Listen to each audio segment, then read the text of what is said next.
Have you been following all of the horrible, horrible news out of the West Coast? It's just devastating what's happening there with the fires and the thousands and thousands of structures that are being destroyed. It's pretty darn incredible. And yet, this caught my eye because you think about what's really needed in a time like this. You need personnel, capable personnel. You need water. You need the resources to be able to fight something like this. And yet, the state of California has been so obsessed with everything but what they need to be obsessed with that they're facing a crisis unlike anything we've seen in modern times. So as Los Angeles burns, think about this. The fire chief, a woman who is gay and very proud of herself being a woman that is gay, running the fire department of LA, that's fine. You know what? You be a woman, you be gay. I don't care. Like, enjoy it, right? Whatever. You know, you do you, I do me. We're all good. But when that takes precedence over actually doing your job and actually keeping things under control, then we have a little bit of a problem, don't you think? Well, we have a similar problem with the assistant fire department chief there in Los Angeles, Christine Larson. She made this video, and it's kind of coming back to haunt her in a really big way. You know, some people are calling it Lesbians to the rescue. You want to see somebody that responds to your house, your emergency, whether it's a medical call or a fire call, that looks like you. It gives that person a little bit more ease, knowing that somebody might understand their situation better. Is she strong enough to do this? Or, you couldn't carry my husband out of a fire. Which my response is, he got himself in the wrong place if I have to carry him out of a fire. What? Woo! Okay. Did I really hear that? Yeah, and you really heard that too. I believe the direct quote was, he got himself into the wrong place if I have to carry him out of a fire. So I'm like, is this a parody? Is this like an SNL skit? David, one of the producers on the show, sent this to me last night, and I'm like, no, this is not real. This is a joke, right? It's real, okay? That's how insane these people have gotten. They don't think a firefighter would have to carry you out of a fire, for goodness sakes. Oh, and gosh, you know, when you're just there waiting for somebody to rescue you, you're concerned about the color of their skin, their ethnicity, their sexual preference. No, I don't think so. You know what you're concerned about? You're concerned about getting out alive, okay? Alive. And so there's a reason why you got like 100 and some odd firefighters that are female and thousands and thousands and thousands of men in Los Angeles that are firefighters that are male.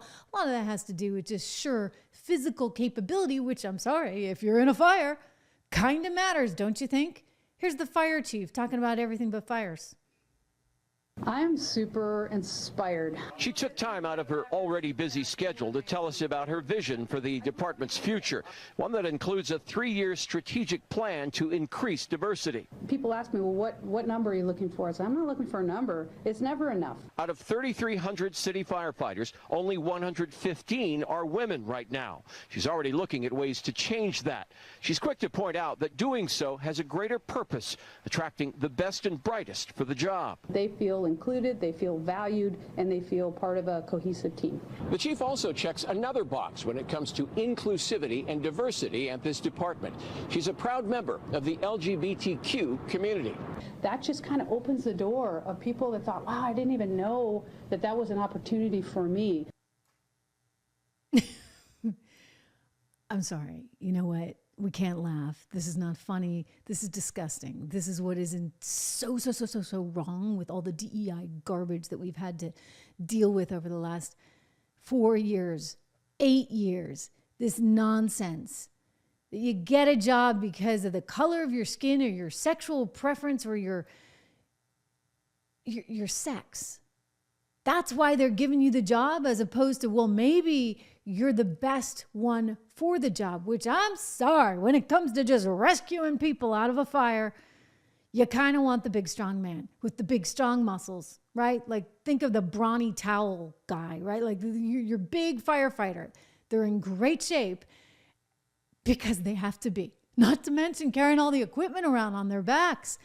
I mean, this is DEI stuff. It has to end, okay? It has to end. California, you voted for this, you idiots, you stupid, stupid, stupid people. You vote for a mayor who takes off for Ghana on New Year's, despite word that there's going to be some disastrous fires in her city. She leaves because, oh no, she's got to get to Africa to celebrate the new leader coming in. I mean, please, right? They care more about the smelt and the fish than they do about you as an individual living in California. I'm sorry, like, you make a pact, right, as a taxpayer that you pay taxes in and that you're supposed to get certain services, right? Your safety is supposed to be somewhat assured. And the firefighting service is supposed to have water when they go to put out the fire. I mean, this is what the taxpayer dollars is supposed to be going for. But in California, apparently it's like an optional. It's like Judge Mershon.